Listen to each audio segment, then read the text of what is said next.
Good morning, students.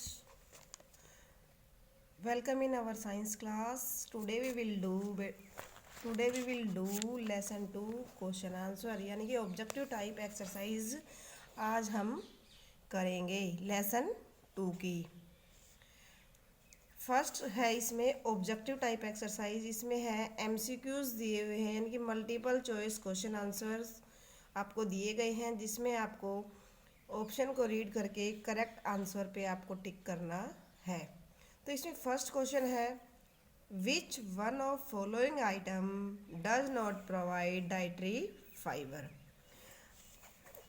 In previous class I told you what are dietary fibre. मैंने बताया था कि dietary fibre roughage को ही बोलते हैं और ये हमारी बॉडी के लिए बहुत ज़रूरी है। तो whole grain, whole pulses, fruit and vegetable and milk. आपको पता है जो हमने फर्स्टली 3 हमने जो ऑप्शन पढ़े वो सभी हमें डाइटरी फाइबर देते हैं, तो मिल्क हमें डाइटरी फाइबर प्रोवाइड नहीं करता। तो इसमें नोट पूछा है, क्या पूछा है इसमें? नोट। तो इस नोट में आंसर आ जाएगा आपका मिल्क। सेकंड है, which of the following source of protein is different from other. आपको पता है जो नीचे गिवन है पीज, ग्राम, सोयाबीन, कॉटेज चीज़, इसको हम पनीर भी बोलते हैं।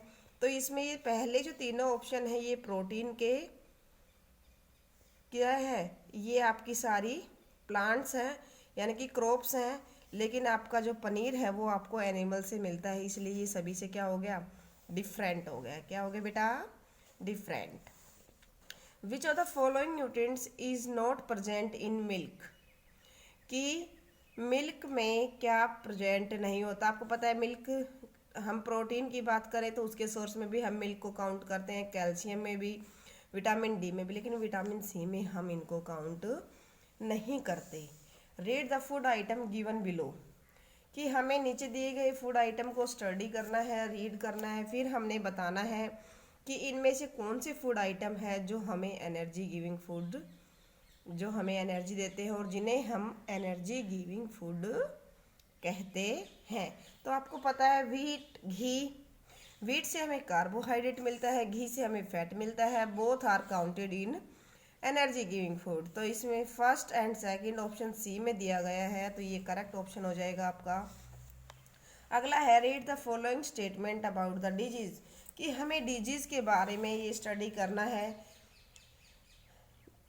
दे are caused by germs, they are caused due to lack of nutrient. लेकिन इसमें हम जब बात करेंगे वो डेफिशिएंसी डिजीज की बात करेंगे, तो जर्म से डेफिशिएंसी डिजीज कम होती हैं, लेकिन they can be pass to 1 person through contact. आपको पता है जो एक पर्सन से दूसरे पर्सन तक जो ट्रांसफ़र होती हैं, जैसे आपकी अभी फ़िलहाल कोरोना वायरस की जो डिजीज़ है वो फैली हुई है, तो वो कम्युनिकेबल डिजीज यानी कि कम्युनिकेशन से जो फैलती हैं, दे can be prevented by taking a balance diet. लेकिन डेफिशिएंसी डिजीज है वो आपको पता है लैक ऑफ न्यूट्रिएंट से आती हैं, और उनको हम बचा सकते हैं अगर हम एक बैलेंस डाइट का यूज करें। तो इसमें आपका सेकंड और जो फोर्थ जो आपका है वो क्या हो जाएगा? करेक्ट ऑप्शन हो जाएगा। अगला है, given below are some step to test. मैंने आपको कुछ टेस्ट बताए थे कि प्रोटीन के लिए, कार्बोहाइड्रेट के लिए और फैट के लिए।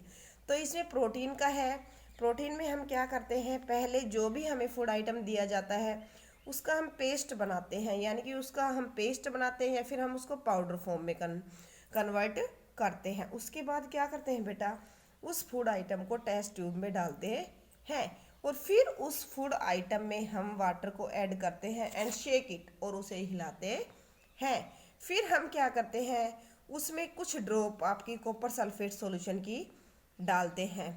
कॉपर सल्फेट सॉल्यूशन क्या होता है? CuSO4, जिसका केमिकल फॉर्मूला क्या होता है? CuSO4। फिर हम क्या करते हैं, 10 drop of caustic soda solution को उसमें ऐड करते हैं। तो इसमें जो करेक्ट सीक्वेंस हो जाएगा वो आपका हो जाएगा, सेकंड नंबर पे पहले पेस्ट बनाना है, फिर उसको टेस्ट ट्यूब में डालना है, फिर वाटर की ड्रॉप। तो ये जो बी पार्ट है ये आपका करेक्ट ऑप्शन हो जाएगा। अब कुछ ब्लैंक दिए हुए हैं। Carbohydrate occur in the form of, आपको पता है शुगर और स्टार्च, यानी कि सिंपल और कॉम्प्लेक्स फॉर्म में आपका कार्बोहाइड्रेट अकर करता है। Sugar is simple and starch is complex. Carbohydrate and fat give us energy but filling the blanks give us more energy than. आपको मैंने पहले भी बताया था बेटा कि फैट्स और कार्बोहाइड्रेट दोनों ही हमें एनर्जी प्रोवाइड करते हैं, लेकिन fat give much more amount of energy than carbohydrate. Fat जो है वो हमें ज़्यादा अमाउंट में एनर्जी देता है इन कंपैरिजन टू कार्बोहाइड्रेट। अब आपको आगे पता है eating too much of fat rich food में lead to a condition called obesity, यानी कि मोटापा। ज़्यादा अमाउंट में जब फैट हमारे अंदर जाएगा तो उससे हमारी बॉडी में एक कंडीशन हो जाएगी जिसको हम ओबेसिटी, मोटापा का नाम देते हैं। अगला है the component of food that does not provide any nutrients to our body, कि न्यूट्रिएंट्स का वो कंपोनेंट जो हमें एनर्जी नहीं देता and yet is essential in our food, लेकिन जो हमारे फूड में एक एसेंशियल कंपोनेंट माना जाता है। आप सभी को पता है क्या है बेटा, वो डाइटरी फाइबर, जिसको हम रफेज का नाम देते हैं, जो हमारी कंस्टिपेशन, कब्ज में हेल्प करता है और ये हमारे फूड का अनडाइजेस्टेड पार्ट होता है। अगला है बेटा vitamin that gets easily destroyed by heating during cooking, यानी कि जब हम भोजन बनाते हैं तो उसके दौरान जो हमारा विटामिन जो आपका डिस्ट्रॉय हो जाता है बेटा, वो है आपका विटामिन सी। क्या है बेटा, वो आपका विटामिन सी। इसमें देखो मेंशन किया हुआ है कुछ एनसीईआरटी की प्रॉब्लम है, तो इससे आपको ये भी पता लग जाएगा कि इसमें एनसीईआरटी की प्रॉब्लम कौन सी है। ठीक है। If A food has a greater amount of nutrient, यदि एक फूड है उसमें ज़्यादा अमाउंट है न्यूट्रिएंट की, जैसे आपके न्यूट्रिएंट्स क्या हो जाएंगे, fat, carbohydrate, protein, vitamin, minerals, तो उसे हम कहेंगे मेजर सोर्स, यानी कि बड़े अमाउंट में उस सोर्स में क्या होंगे, न्यूट्रिएंट्स। अगर किसी भी फूड में हमारे लैक अमाउंट ऑफ न्यूट्रिएंट्स है तो उसे हम कहेंगे minor amount of nutrients. Deficiency disease can be prevented by taking a diet, जो डाइट आपकी क्या हो, बैलेंस हो। तो इसमें हम क्या फिलअप करेंगे, बैलेंस, कि जो डिजीज हमारी न्यूट्रिएंट्स की कमी से हुई हैं उन्हें हम बैलेंस डाइट लेकर हम उनको दूर कर सकते हैं। एग योल्क, जो आपका एग में येलो पार्ट होता है उसे हम एग योल्क कहते हैं। एग योल्क में फैट्स ज़्यादा अमाउंट में होता है।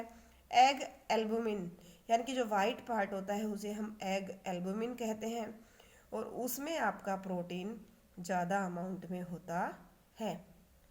अब आपको पता है filling the blanks is caused by deficiency of vitamin D, तो कौन सी होती है बेटा, कौन सी डिजीज होती है विटामिन डी की कमी से, रिकेट्स। कौन सी होती है बेटा, rickets. And deficiency of filling the blanks causes a disease known as, आपको पता है विटामिन बी1 की कमी से जो डिजीज होती है वो हमें, उसे हम कहते हैं बेटा बेरी बेरी। क्या कहते हैं बेटा, बेरी बेरी। अगला है deficiency of vitamin C causes a disease known as scurvy, यानी कि सी की कमी से आपको पता है हमारे गम से ब्लीडिंग होने लगती है, हमारे टीथ खराब हो जाते हैं, तो उस डिजीज का क्या नाम है, स्कर्वी। क्या नाम है बेटा, स्कर्वी। और वो किसकी कमी से होती है बेटा, बताओ किसकी कमी से होती हैं, विटामिन सी की कमी से होती हैं। किसकी कमी से होती हैं बेटा, विटामिन सी की कमी से होती हैं। अब आप बताइए night blindness is caused due to deficiency of vitamin, रातोंधी रोग, जिसे हम हिंदी में क्या कहते हैं बेटा, रतौंधी, कि रतौंधी कौन से विटामिन की कमी से होता है, विटामिन ए। आप सभी को क्वेश्चन आंसर समझ आ रहे होंगे। ये सिंपल फिलअप है और शॉर्ट है, बिल्कुल एमसीक्यू है या फिर ब्लैंक है, ये आपने सेलेक्ट करने हैं। अगला जो क्वेश्चन आता है बेटा हमारा, state true and false statement. आपको बताना है, पहले रीड करना है, फिर आपने बताना है कि इसमें कौन सी स्टेटमेंट ट्रू है और कौन सी फॉल्स है। कौन सी है false, fresh vegetable and fruit do not contain water. आपको पता है जो ताजे फ्रूट होंगे और जो वेजिटेबल होंगी उनमें क्या होता है बेटा, आपका पानी तो होता ही है, तो दिस स्टेटमेंट इज रॉन्ग, और we write here false statement. हम क्या रखेंगे बेटा इसमें? False. Animal like human also need a balance diet. Animal जो ह्यूमन है उन्हें किसकी ज़रूरत पड़ती है? एनिमल्स को ह्यूमन की तरह क्या बैलेंस डाइट की ज़रूरत पड़ती है? बेटा बैलेंस डाइट की ज़रूरत तो पड़ती है, लेकिन उसमें एनिमल्स की बॉडी में कुछ फिनोमेन, जैसे आपके काऊ, बफेलो या जो भी एनिमल आपका होगा, उनमें माइंड से रिलेटेड जो प्रोसेस हैं वो अलग होती हैं इन कंपैरिजन टू ह्यूमंस। तो उसे ह्यूमन के जितना बैलेंस डाइट की ज़रूरत नहीं पड़ती थी। तो this statement is also false. बेटा जो ये आपकी टेबल दी गई है, जो आपकी टेबल दी गई है, इस टेबल में आपको ये जो आपकी टेबल दी गई है, इस टेबल में आपको ये सारा स्टडी करना है कि vitamin A, vitamin B1, vitamin C, vitamin D, calcium, iodine और आयरन। जब आप ये टेबल स्टडी कर लेंगे तो इसमें आपको डेफिशिएंसी डिजीज़ के बारे में पता लग जाएगा और आपको विटामिन के उनके सिम्टम्स के बारे में पता लग जाएगा। तो ये टेबल आप अपनी रफ नोटबुक में एक बार बनाकर और इसको लर्न कर लीजिए बेटा। क्या कर लीजिए? लर्न। तो इससे आपको दिक्कत नहीं आएगी, आपके क्वेश्चंस आराम से हो जाएंगे। बहुत सारे क्वेश्चन इसमें आपके इस टॉपिक पे बेस दिए गए हैं। इसमें कभी आपके सोर्स पूछ लेगा, कभी विटामिन, कौन से विटामिन की कमी से कौन सी डिजीज होती हैं वो पूछेगा। तो ये टेबल आपके लिए लर्न करना बहुत ज़रूरी है। और मैं 2-3 क्वेश्चन आंसर आपको एज ए प्रैक्टिस के लिए दे रही हूँ। तो ये क्वेश्चन आंसर आपको अपनी रफ नोटबुक में करने, कहाँ करने हैं बेटा?